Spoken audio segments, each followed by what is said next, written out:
Wie würdest du die Klassen in einer Reihenfolge stellen, wenn es um Damage geht? An Bösen? Das sollte wahrscheinlich Bossen heißen, oder? Blade, Jester, Knight, Billposter, Ranger.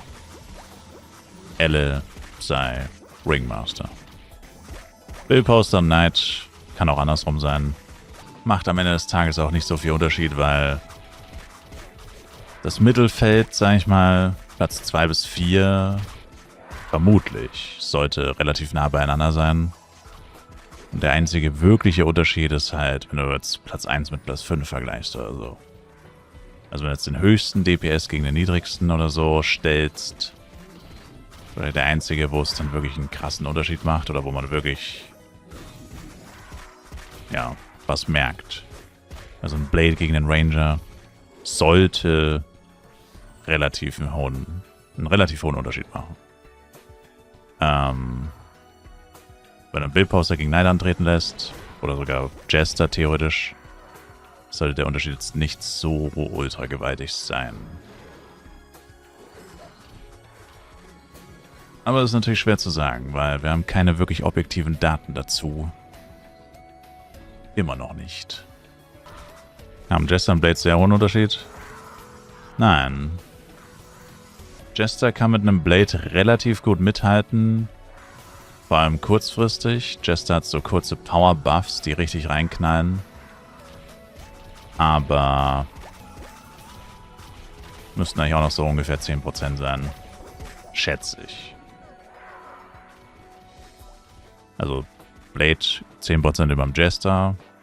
Dann Jester wahrscheinlich so 5 bis höchstens 10% über, wer jetzt auch immer genau Platz 3 ist, Templar oder Billposter.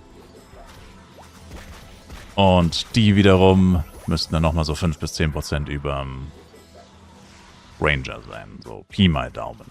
Wahrscheinlich eher so immer 5% und nur Blade über Jester wahrscheinlich knapp 10%. Irgendwie so. Aber wenn das mal in Zahlen ausdrücken würde, das perfektes Equipment würde wahrscheinlich bei Blade, keine Ahnung, 5 Millionen oder mehr bedeuten. Also denke ich.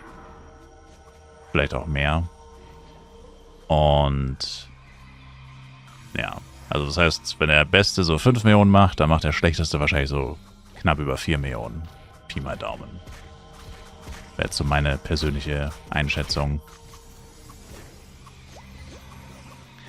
Und alles ab 3 Millionen ist schon saugut. Also ab 3 Millionen DPS dauert alles schon nur noch wenige Minuten. Vor allem, wenn jeder in deiner Gruppe so viel Schaden macht, dann dauert alles wirklich nur gerade mal Minuten.